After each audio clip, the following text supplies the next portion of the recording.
Welcome to the first panel of the day on collecting. This will be a deep dive into the meeting methods and motivations behind watch collecting, something I hope most of you are very familiar with. My name is Blake Buettner. I'm on the watch team at StockX. We are incredibly proud to be a sponsor of this event. StockX is an open peer-to-peer marketplace that connects buyers and sellers of sneakers, streetwear, handbags, and watches as well. So please do check us out. Joining me today are the panelists. We've got Gary Getz right here. He's an established watch collector, photographer, and business author, the CEO of innovation and breakthrough business strategy consulting firm Strategos. He's also a regular columnist for the watch industry magazine Quill and Pad. Gary Getz.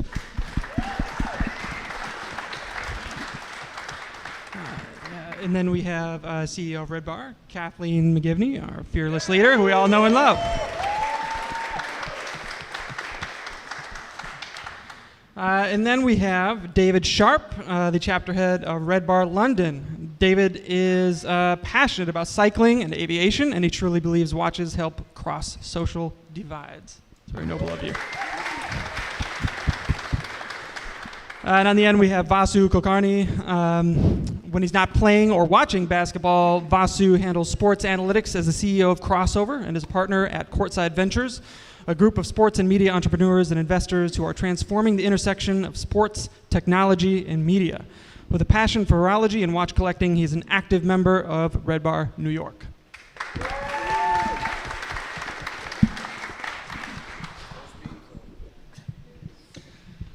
All right, so we're going to dive right in and talk about just a little bit about how you guys have started your collections. Where did your collection start?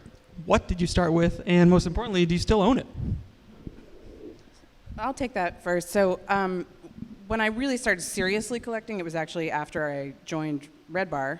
I had a few watches before that, but then I've known Adam Craniotis for a long time. I won't age us by saying how long I've known him, but and started coming to RedBar and really dove deep into mechanical timepieces. The first real watch I bought was a Nomos, and I love Nomos, but I just, I went down a rabbit hole. So that one just didn't get enough wrist time, so I don't own it anymore. But it was that was my first serious mechanical timepiece. It's very respectable. Let's see, 1971 was the year. Most of you were not alive then. And I was on a student trip to Europe with a band playing concerts. And I raised the money to go on the trip, and I had $47 in spending money. And we went to Lucerne, and they took us to Bucherer, right there at the end of the lake in Lucerne. And I spent $42 on a watch, which I still own.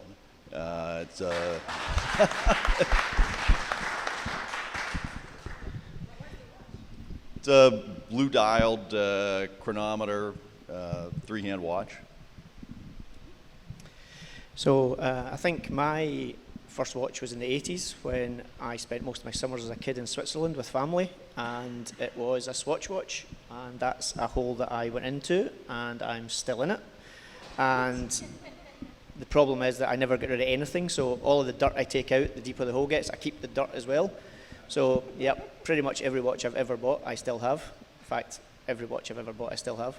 And it's still Swatch watches to this day from 83, 84. Incredible.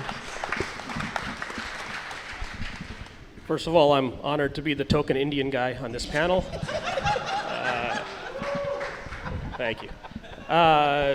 First big boy watch, big boy, senior year of college, trying to impress a girl during Black Friday sale, went to Macy's and picked up a fucking $1,500 Movado, not knowing what on earth it was, but it was big and it was shiny and I thought it would impress her and I bought it. Wore that for 3 years quite happily, and then saw an ad for a Zenith El Primero Chronomaster with like a little bit of open face on it. Fell in love with that. couldn't afford it. It was like a $6,000 or $7,000 watch in 2011, and ended up on a trip to Italy, went to 15 or 16 stores trying to find this watch, couldn't find it, had given up, was walking back to my hotel, went into a jewelry store just to cool off because it was hot in the middle of summer, and I asked the woman if she has watches, and she goes, I only have like 4 watches because we're a jewelry store, we're not a watch store, I'll go bring them out. And she goes out, brings a roll out of her safe, and in that roll is the exact Zenith El Primero in the color and size that I wanted. No box, no papers, obviously, probably a stolen Italian watch, but who gives a shit? I think she cut me a deal for $3,000, which was as much money as I could have ever spent on anything in my life. Bought the watch, said I'm never gonna buy another watch again, and here we fucking are 7 years later.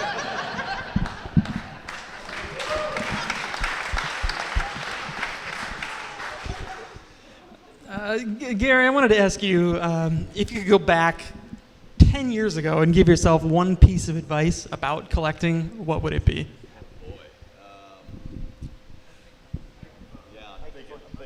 You don't want to hear what's in there rattling. The gears clank. 10 years ago, one piece of advice. Never buy a watch the first time you see it. I think that would be one. Because early on, right, say, hey, that's a great, I gotta have that, you buy it. And then all of a sudden it's like, what the hell was I thinking?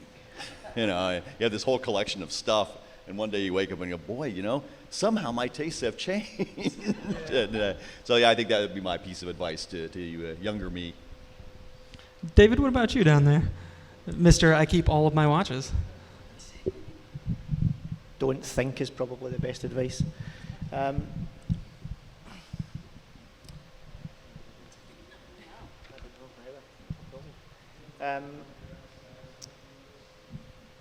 Sorry? Sorry, I thought she was talking. I think I just go with the heart, to be honest with you. If I like it, I like it. Sometimes I like something immediately and I'm like, yeah, okay, that's it. Sometimes I'll ponder on it. I've got no real rationale, to be honest, about why I do or why I don't. I either like it or I don't. Really, my only rules with watches are like it and wear it. Other than that, that's it. And I either know or I don't there and then, and that's basically it. So I don't really prescribe to any real rationale for it. Vasu, are the mistakes all a part of the journey? The watches that you buy that you realize immediately, maybe this is not for me, did they make you a stronger collector at the end of the day? Do you embrace them, or do you try to make as few as possible? I bought a carbon fiber Blancpain in Vegas after a 10-day stint there because I'm an idiot, right? Like it happens. And he doesn't even drink. We've all done it. What doesn't kill you makes you stronger. Like you take a couple of hits, you lose tens of thousands of dollars, and then next time you think twice before you do something stupid like that. I don't think anyone's born with the taste right off the bat. I think you start and you make mistakes, and over time you figure out what you actually like and the stuff that you're actually going to wear. And some people are hoarders. Like I'm a little bit of a hoarder. There's too much stuff that I don't wear at all that I wish I probably hadn't bought. But it is what it is. I think you have to go on the journey. I think for me, the big regrets are the ones I didn't buy.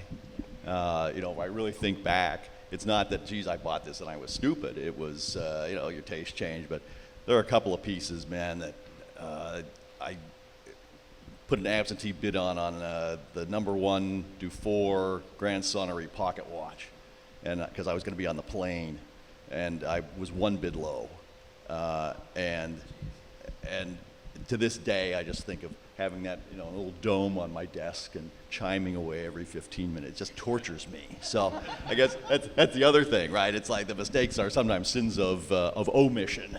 That there are things, so if you really, really love it, and it's like, geez, do I have the extra $1,000 or $50 or whatever, you'll find it, And at the end of the day, it's like, man, I'm glad I have that piece. Gary, you recently wrote about the popularity or hype of vintage watches among new collectors coming into the hobby, posing a potential threat to modern brands and some of the newer watches out there. I think you concluded that probably not yet. and I was hoping to get some feedback on that idea from the rest of the panelists. Kathleen, if you have any thoughts there. Yeah, I think I don't know that it's necessarily a threat to the modern brands right now. I think that a lot of them are taking advantage of that because the hype and the love of vintage pieces is driving a lot of brands to look back in their archives and do reissues and other pieces. We see that from a lot of brands. They're going back in their archives and doing vintage inspired pieces. I think that's driving a lot of the it's kind of like the modern design thing.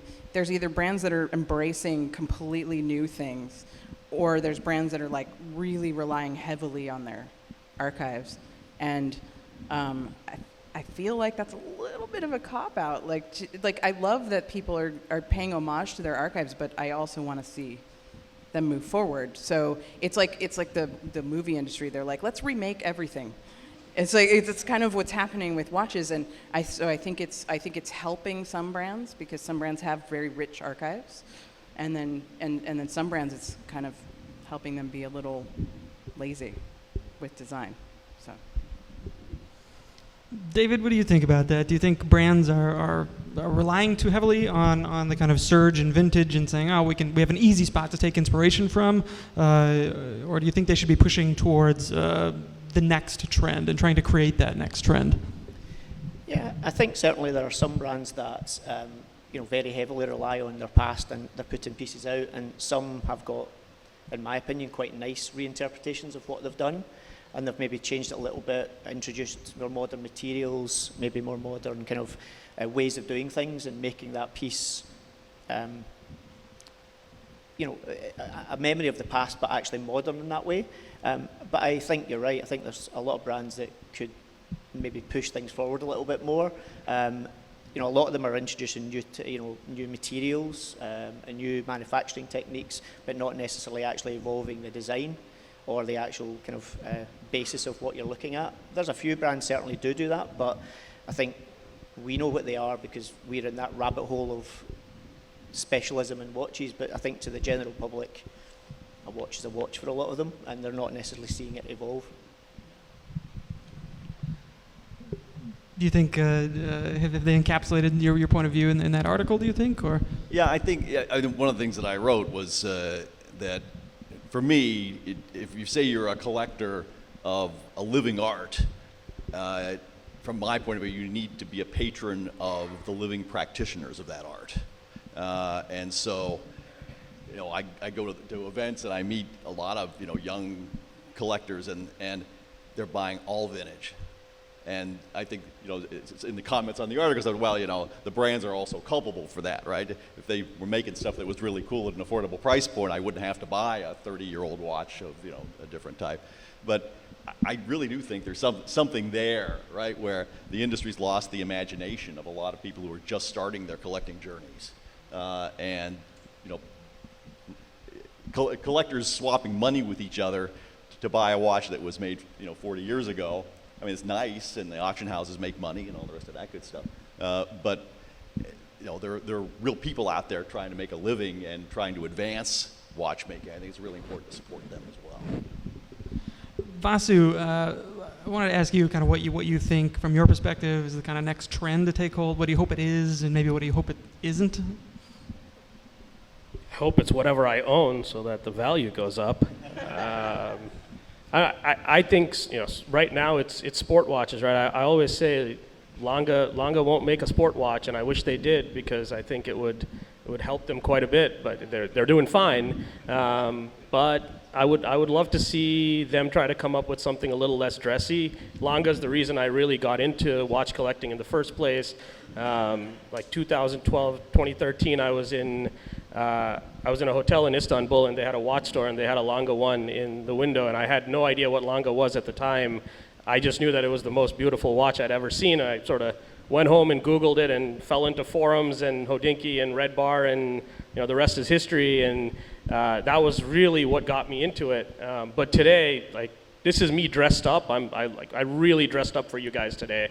Normally, I'd be in Jordan sweats or shorts, and so I found that wearing some of these classier dress watches has become harder and harder, and I think that in general, society is moving towards being less formal. You can walk into business meetings today like this and nobody's giving me a dirty look, whereas, I don't know, 20, 30 years ago, you probably couldn't do that. And so if you were gonna wear a suit or at least even a button down and slacks, you had to sort of wear something appropriate on the wrist.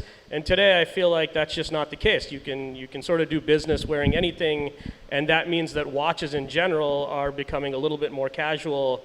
So I would like to see some of these more traditional brands try to be a little bit more whimsical, a little bit more fun in what they're making, as opposed to being just, classic dress watches.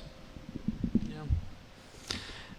Kathleen, I think that brings up a good point, and I wanted to ask you how RedBar makes collecting watches more inclusive for new audiences of all backgrounds, and how important is that for RedBar? It's the core of our being. Like we just we want. It's by nature we have to have a little bit of exclusivity. We can't publicize where we're meeting and things like that because there are watches on the table. But we want to be as inclusive as we possibly can to anybody that even has an inkling that they like this thing, right? So people that come to RedBar, they don't even have to own watches. They just have to like them. And they don't have to know anything about watches. They just have to be interested in them. That's super important to us because I will actually call somebody out. Specifically, Melody who's in the front row. She came to RedBar just curious. And now she's obsessed. and that's kind of what we want. That's what we want to foster. We want to foster the love of this hobby. None of us need this, but we need it. You know what I mean? This is not essential to our survival, but we all really love and crave it, and we just want, if you like swatches or you like, super, crazy expensive tourbillons, it doesn't matter as long as you love it. Maybe on that note, I'm sure you all get friends, family members, people on the street, RedBar members coming up to you and asking tips, or what should I be looking for? What's the next big thing? Or you seem to be on the ball with this. What should I be putting my money into? How do you handle questions like that from friends and family? What should I be putting my money into? I would say financial investments. To me, it's part of the curse, right, these days, which is that watches to some people are an asset class, right? And that's a frightening thing to me. So, the next big thing may be a shakeout in all watch markets. Please God, no. But because it's not that I'm looking to make money on watches, but I have way too much money in watches. Ask my wife. And in any case, so from a where should I put my money? I would advise people not to think of watches and there's so many people who's like, should I buy such and such? Will it go up in value, right? I'm going to buy a Patek, which metal will go up in value the most? And it's kind of a soul-destroying approach to collecting, to say, well, as a financial play, to me. But if you're starting a collection, I mean, you guys all have a lot of watches, I'm sure. Just go find something that really speaks to you, right? And I guess that's the other thought, right? Which is, if you buy the same watches that everyone else owns, then you'll have their collection, not yours. And I've fallen in and out of that trap. It's like, well, everyone else got a datograph, I gotta have a datograph. Or, everyone else has got, I've never bought a 15202 AP, but everyone else got a 15202. I now need develop your own taste, I guess, would be the... Yeah, and that's funny because at RedBar, I think, and many of you have probably had this situation where if there are a lot of a specific watch that show up all of the time, you might start to go, should I get one? But, if you fall into that trap, if you love it, get it. But don't just buy something because you think it might be the next, Tiffany dial, Patek. It's, what I'm saying? To me, I just don't approach collecting in that way either. I don't look at it like, is this going to go up in value? I'm like, do I love it? Is the kind of thing. And I also agree that I think that thinking of watches as an asset class is a little bit of a scary thing. Vasu, do you have any But thoughts if you can on get that? but if you can get a Tiffany dial watch, fucking get it. Like, run to the store and get it. I've sort of always just been drawn to the independents. Before I ever bought my first Patek, it was MB&F, it was Journe, Romain Gaultier. It was those guys that are doing something special. They are not beholden to public company shareholders. And every purchase we make actually matters, and you can see it for those of you who attend Watch Time or those of you who go to SIHH. Like, you can see the difference in the small booths that the independent guys have versus the giant multi-million dollar booths that the big boys have, where if you don't have an appointment, they won't show you anything, but you go talk to the independent guys, and they're more than happy to welcome you in and spend an hour with you talking about every little thing that they've done and how they came up with the concept. And so for me, I think that that's been the best part of watch collecting, has been able to buy the independent stuff. And then, invariably I fell into the trap of, well, you got to own an AP, you got to own some Patek. And so I bought some of those as well. But like recently, I went on Instagram, I put up a post saying, hey, I'm doing a group buy for this little known independent watchmaker. Is anyone interested? And like within 30 minutes, I had 15 or 20 people hit me, and in the end, 5 people ended up coming through. But that's crazy. Like in a span of 30 minutes, 5 people made the decision to come in on a group buy for this small independent watchmaker in Switzerland called Lane Watches. And he just does really cool stuff. His price point is super affordable. It's $5,900 for a watch. And going through that price, it's a fully customizable watch. So you choose the dial color, the hands, the types of numerals you want, all sorts of stuff. And I just, there's no secondary market value for this watch. I have probably burnt $6,000 buying this watch, but it was so fucking cool to be able to do this with 5 other people on Instagram, and we'll get our watches in November. And I just thought to myself, wow, after 2 years of all I've heard about is the price of Richard Mille and AP and Pateks going through the roof, the fact that you can't buy anything at any store without, doing unmentionable things to the dealers, or just going to 47th Street and having a terrible experience making a purchase. This was a breath of fresh air to just sit there, decide what we want, and overnight place an order for a watch that's going to be delivered in a couple months' time. And that's what watch collecting should be about. It's about the art and what the artisans do and supporting them. And I feel like a lot of these big brands have sort of killed that in many ways. And I wanted to put this to whoever has any good stories around it, but any of the biggest challenges or any of the hardest watches that you've put a lot of time, a lot of resources, a lot of effort into finding, tracking down, narrowly missing out on, getting later. What are some of the challenges that you guys have faced in building your collections? And which one are you like the most proud of? Like, I landed that. Well, I hope you get your watches in November. So I'm wearing a watch, Hajime Asaoka Tsunami, and it was promised for a year, and it was 3.5 years before the watch came. And for a while, I thought it was never going to be made because he loves designing watches, but as his business partner says, for him, watchmaking is torture, which if you make your living as an independent watchmaker, probably is not the greatest thing. So this was kind of a, and the way I got it was there's a friend of mine, Mr. Kondo, who's a Japanese collector, and I messaged, I knew he was at Basel, and I said, do you know Asaoka? He said, I'm sitting with him right now. I said, will you ask him if he'll make me a watch? And he said, yes. So that's one. The other one was our gang of California collectors commissioned a set of watches from Kari Voutilainen. He made 10 of his second series chronographs, and we bought 6 of them.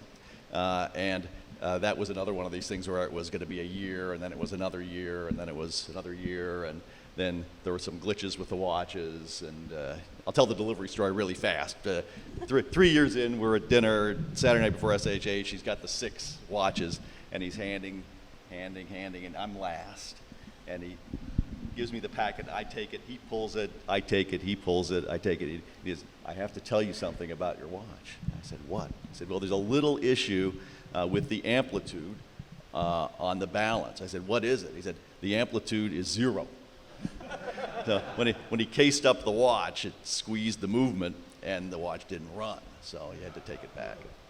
But that's, I mean, it's kind of important to have the watch run. Slightly important. I mean, I haven't had too many challenges with collecting, actually, because I tend to buy stuff that's not unobtainium. You know, like I get stuff that's like kind of readily available because my taste is a little eclectic.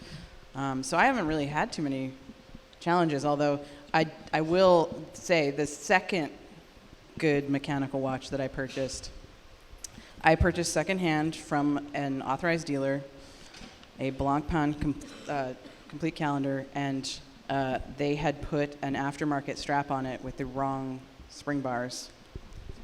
My husband was wearing it at his parents' house the day we bought it and was animatedly talking about something with his hands, and it fell right off his wrist. Landed crystal side down on a hard floor. The sub-second hand came off, obviously. The guy, to be fair, the person we bought it from, he was like, "My bad," and repaired it and everything, but that was the early challenge in my collecting, was that this very, I think we spent like $6,000 on it or something. And I'm like, "Oh, that's cool. I just spent $6,000 and it's now lying on the floor broken." So, basically is, my cautionary tale is always inspect anything that you're purchasing to make sure that that's not happening. I think probably the one watch for me, I'm a bit like Kathleen. A lot of the watches I go for aren't necessarily hard to come by. I've got a weird and wonderful taste, and if something's hard to get, typically there's something else that's easy to get that I want anyway. So I'll move on. I won't sit and wait for something for the sake of waiting for it, because there's always something else that I want or like. But I think the one watch that the first time I saw it was the Joker by Chaikin. I think the first time I saw that watch, I was like, that's the most amazing thing I've ever seen. I don't even know if I can tell the time, but I need this in my life. And then it kind of, I suppose, being one of those brands that's maybe a little bit more unusual, you don't see it in the high street, you don't see it day to day, it just kind of disappeared out of my consciousness. And then probably a year after that, I was in QP in London, I think it was, and he was there, and sure enough, it's sitting there. I'm pretty sure I was the weird guy standing staring at it for probably about 5 hours. And just, it was, every time I looked at it, I just walked away with a Cheshire cat grin on my face. And then I forgot about it again. And then a picture popped up, I think, on Instagram, and I was like, "Oh, there it is again, yeah." And then the good old algorithms of social media, because I looked at that picture for too long, every time I looked at anything on social media for the next 6 months, it was in front of me.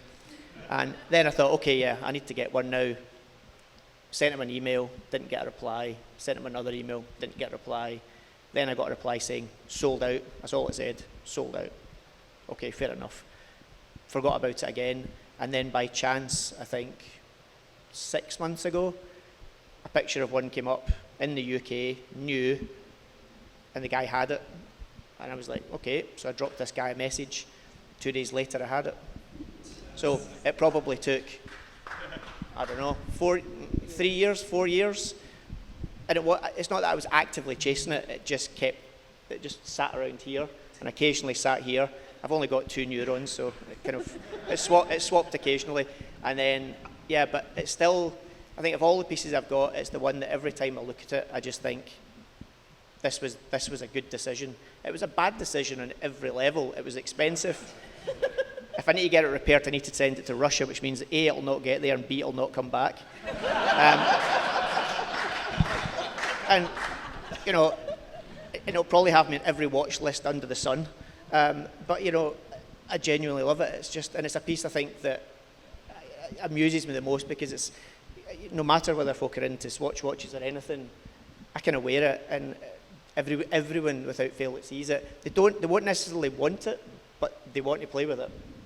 They're like, yeah, Everyone smiles. Yeah, Everyone exactly. smiles, Everyone yeah. And, smiles. yeah, and if they don't smile, don't trust them. Too many stories for this panel on watches that and how I got them, but I think as a PSA for things you shouldn't do, I once spotted this AP skeleton that I really wanted on Instagram. Guy had a bunch of stuff listed, so I DM him, responds immediately, says it's available. Price was fair. It was not a great deal, but it wasn't overly expensive, what most APs tend to be these days. It was fair. And so I said, great, and he was based in Italy, which should have been a red flag, but I'm an idiot, and I really wanted the watch, and I chose to believe that this guy was real. And so I said, hey, I'm going to be in Europe in a couple of weeks. I'll come pick it up in person. Can you meet me in London? Guy says, sure. So I said, all right. And then he says, hey, I'll FaceTime you if you want to see the watch.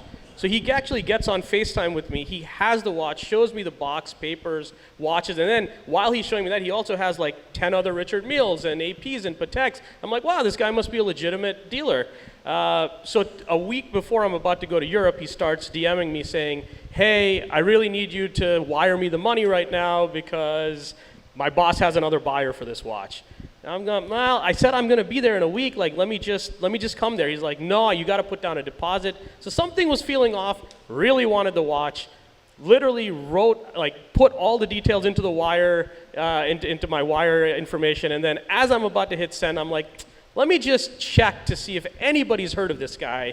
So I contact a dealer that I know, and he puts out a message to his dealer network. Like 30 seconds later, hits me, and he's like, this is a scam. Don't do it. So I don't do it, thank God. I stopped responding to the guy. A couple weeks later, another person I know on IG hits me and he goes, hey, do you know this account?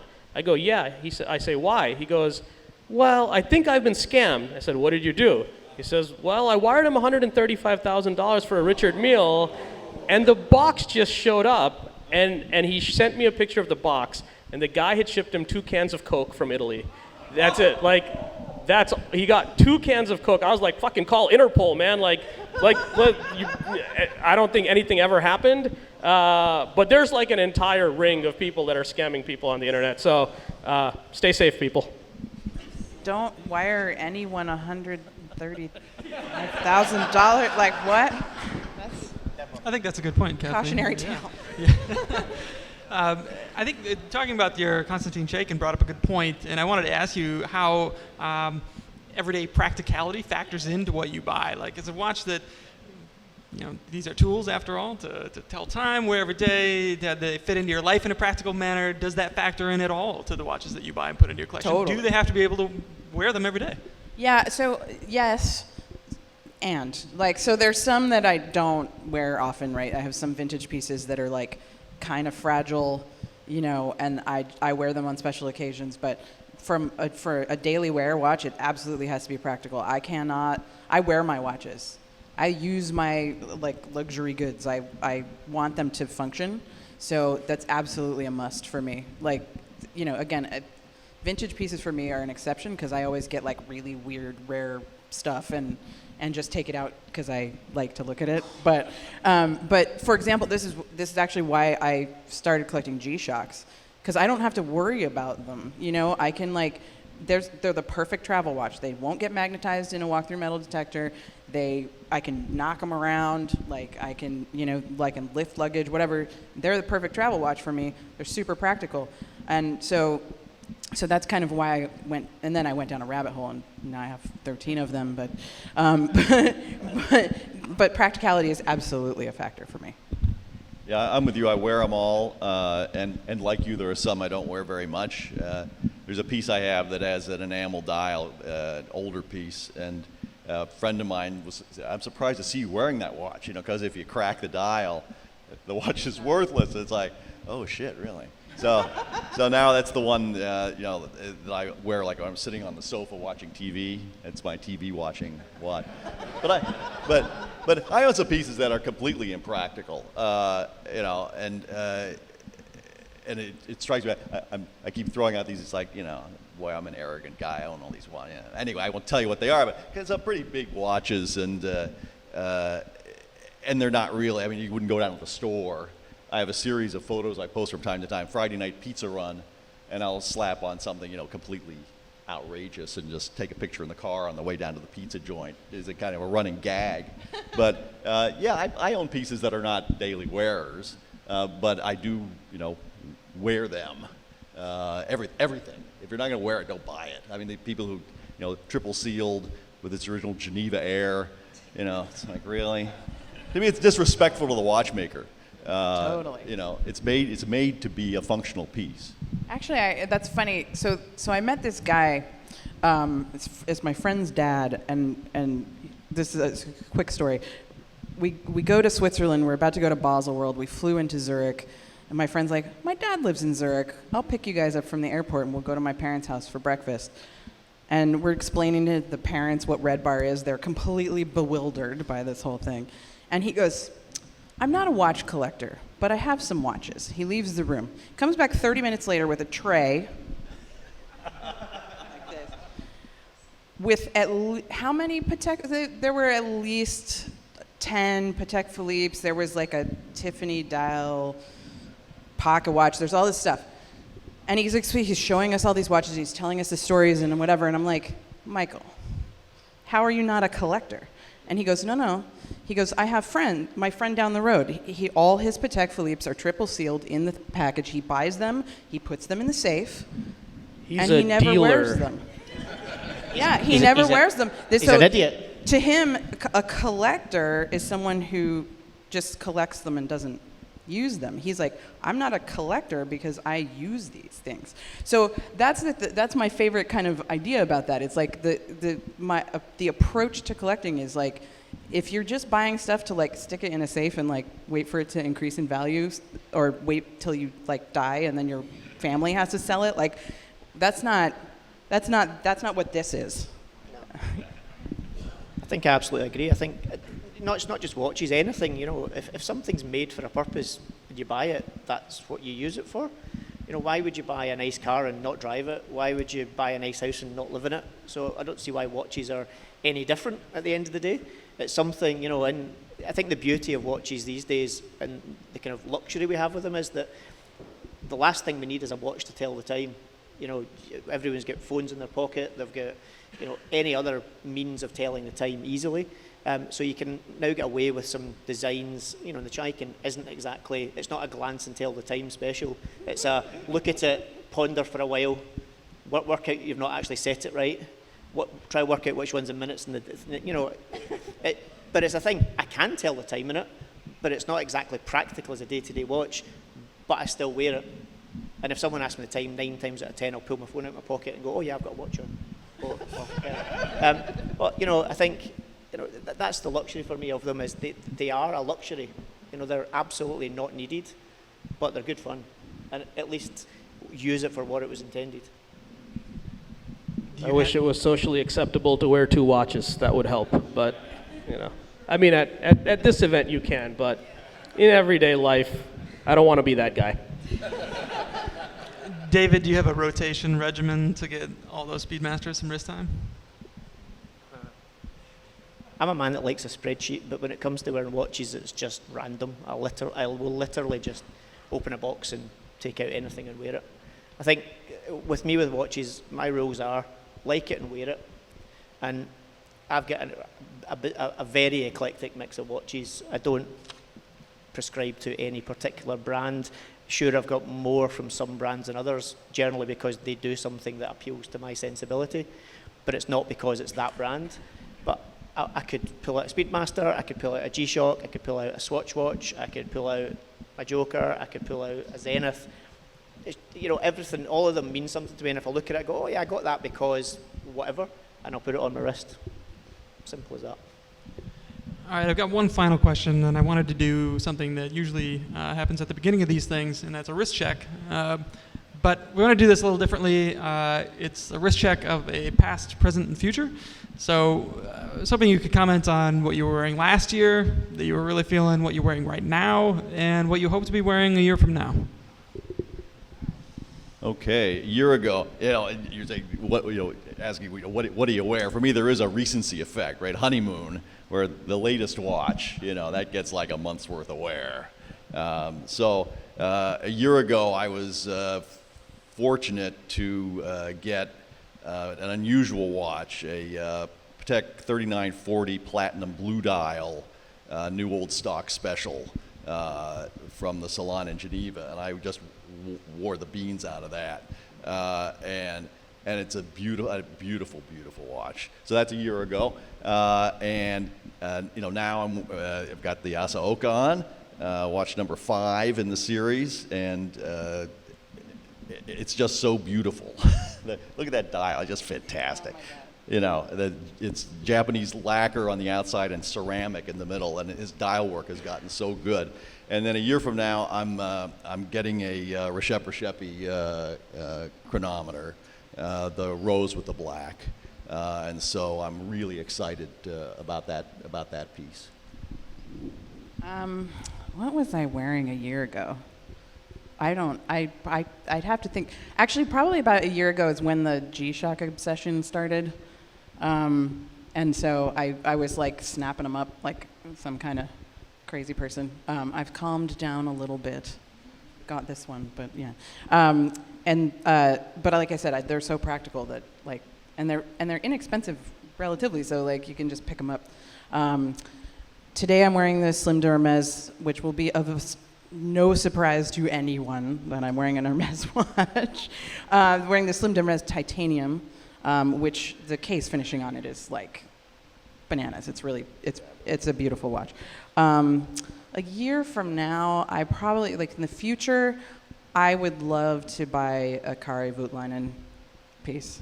He just does such beautiful work, such a nice guy, but the dials are just bananas on those things. I mean, the work on them is just so stunning, and every time I look at his pieces, I just am happy.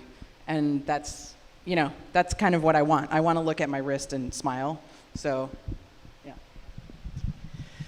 A year ago, what was I wearing a year ago? Probably, I certainly was going through a phase with Grand Seiko probably a year ago. I still love them. I really enjoy Grand Seikos, but I was probably wearing a spring drive, which just fascinated me and still does. So I think that was getting a lot of wear a year or so ago. Still wear it, but not as much now. But yeah, I was loving that. Currently, I am wearing a 50th anniversary Speedmaster in gold. It's the only gold watch I wear. This is me tanned, for reference. I'm usually whiter than a milk bottle, so the reason I had real problems buying this watch because I thought I was going to look like a gold top milk bottle wearing it.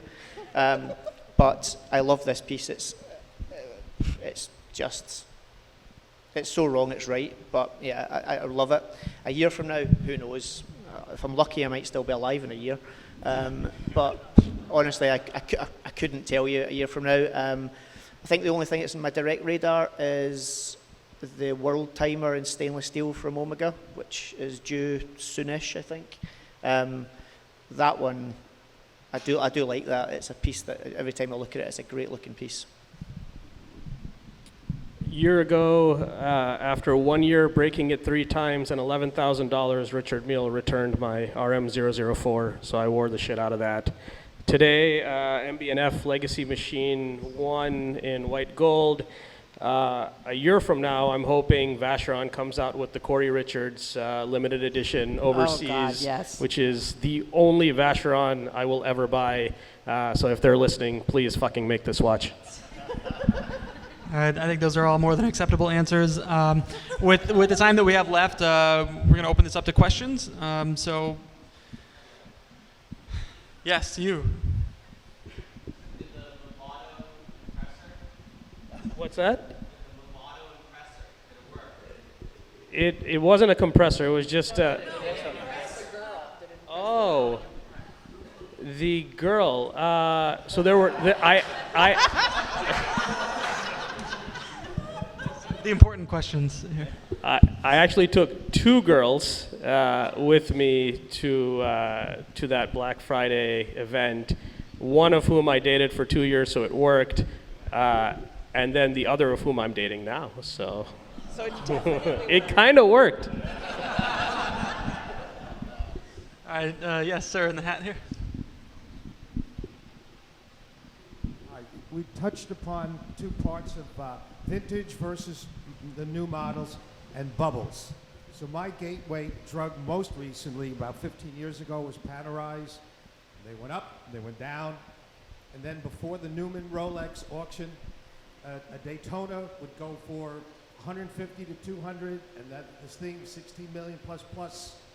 Do you feel that we're at an inflection point of a bubble for vintage watches?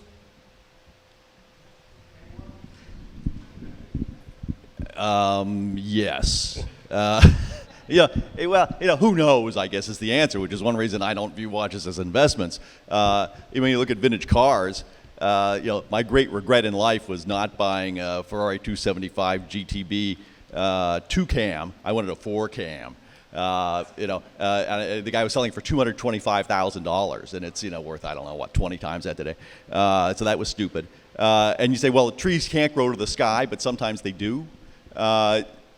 What we're seeing now is a flight to quality in the car market and the watch market, right? So you go to, it's like Rolex and Patek, they're the only brands that exist at the the bubble end, right? And my opinion is that can't endure forever, but I've been wrong before, right? So I'm a watch guy, not an investment advisor. I don't know that it's necessarily a bubble in vintage, but I think like to your point, we can't predict it. Because if you told me 4 years ago that Universal Genève pole routers would be selling for $4,000 or whatever, like I would laugh at you. So that's the thing is like 15 years ago, did you think that like a Daytona would go for the price that it's going for? Like, so you can't really predict this. You can't predict it because even though in some cases it's a little bit of a sort of artificial bubble or artificial scarcity, it's also people's personal taste. So the thing that gets popular, you really kind of can't tell if what's going to happen. I think there will always be a market for the very, very best pieces, right? So if you have a perfect 1518, or there will be inherent, that'll be collectible for a very long time. But that's a really, really thin market. And if you have kind of a crap 2526 or something, good luck.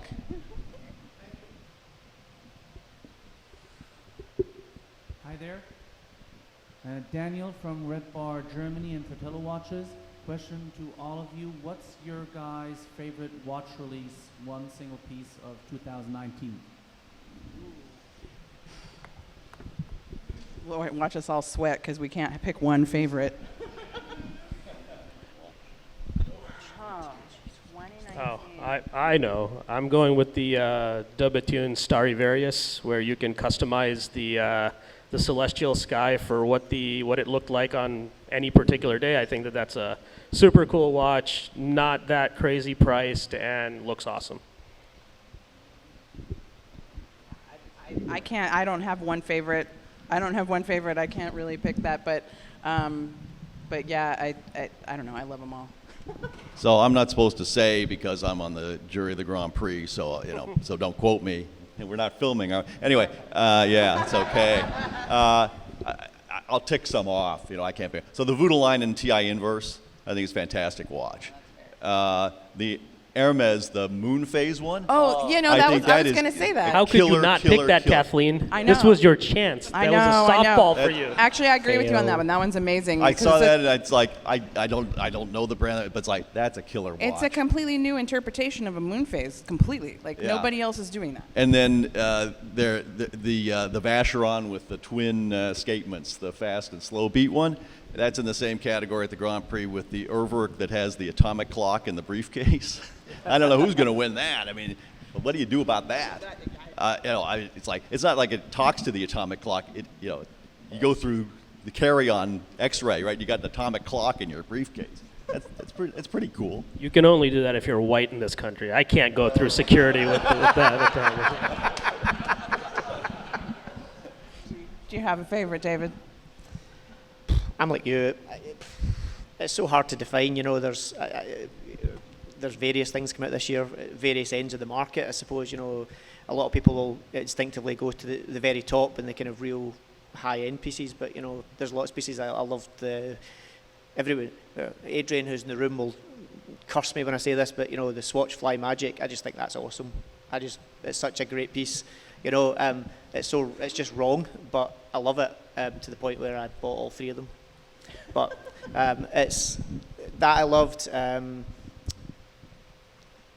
There's a few Speedmasters this year. The gold. This, to be fair, that I bought is probably one of my favourites that's come out this year, and they actually managed to launch it and deliver it in the same year, which is doing well for Omega. Yeah. But no, there's too many things that I like, to be honest. But the Jewel Luna, I think, probably as well. The Hermes. All right, we got time for one more. All right. Yes, this is one thing I'd like to hear is in the current paradigm of putting a lot of weight on vertically integrated manufacture, how does that factor into your individual collecting? Do you put a value on that complete in-house manufacture versus just the piece itself? I don't care where they source the parts because they source them for a good reason. So the question is it's a little hard to hear, but I think it's whether or not in-house movements actually matter to any of us as collectors, and I weigh it on a case by case basis. Like it matters sort of to me, but like I also like you can't beat a good ETA. Like you can hand it to any watchmaker and have them fix it. So for me, it's like if it's super specialized and it's an in-house movement, but it's like it's impossible to service. What happens if that manufacturer isn't around in 20 years to fix it for me, to service it for me? So, to me, it's dependent on the piece individually. Yeah, my big entry drug into collecting was JLC, and part of that for me was they were the watchmakers, right? That they made all the movements for everybody for a long time. And so I guess I do place some value on the independents. Obviously, a lot of them are doing a lot of their own movement work. But yeah, like you, I'm not obsessive about it. Right? Good watch is a good watch. And the history of Swiss watchmaking, right, is you had the people in their farmhouses. This guy made pinions and gears over here and cases over there, and then they assembled it, put the brand name on it. To me, that's also a valid model. Yeah, I think I'm the same as you guys, in as much as it's not overly important to me. I think it's more about, if a watchmaker has to develop something to do what they want the watch to do, then fair enough. But, if the watch is a three-hand watch that they want to put out for a couple of thousand, there's plenty of great pieces and great movements out there, and going to the kind of cost and expense to design something new for the sake of it being new. If you can improve, if you can take something that's complicated and make it more simple and easier to service and a longer service life, yeah, great. But if you're just doing it for the sake of doing it, I don't see the point in it personally. Yeah, I probably care more about the finishing on the movement than anything else. Again, going back to this example with Lane watches, he just uses an ETA movement, but the finishing on that, and some guys will skeletonize it, some guys will remove all of the visible bridges and redo them and put them back in place, and it looks like you even asked the question, like, is that an in-house movement? You can't tell sometimes that it is a base ETA movement that they're using because of the way in which they finish it and modify it. And so I wouldn't hold it against someone and say that I won't buy someone's watch just because they used a non-in-house movement, as long as the finishing looks good. And for me, the dial is more important than the backside anyway. I think that's fair. It's like, the Joker's a good, that watch is a good point in question. It's a base ETA movement at the end of the day, but he's had to mess about with it to a pretty high degree to make it do what he wants it to do, to the point where a friend of mine who is a very skilled watchmaker, I said to her, "Oh, so would you service it for me?" And she looked at me and laughed and then went, "No." So, I think it's about making it do what you want it to do at the end of the day. All right. Well, we have to move on to the next panel. Thank you to all of you for being here, and a huge thank you to the panelists, Gary, Kathleen, David, and Vasu. Let's give it up.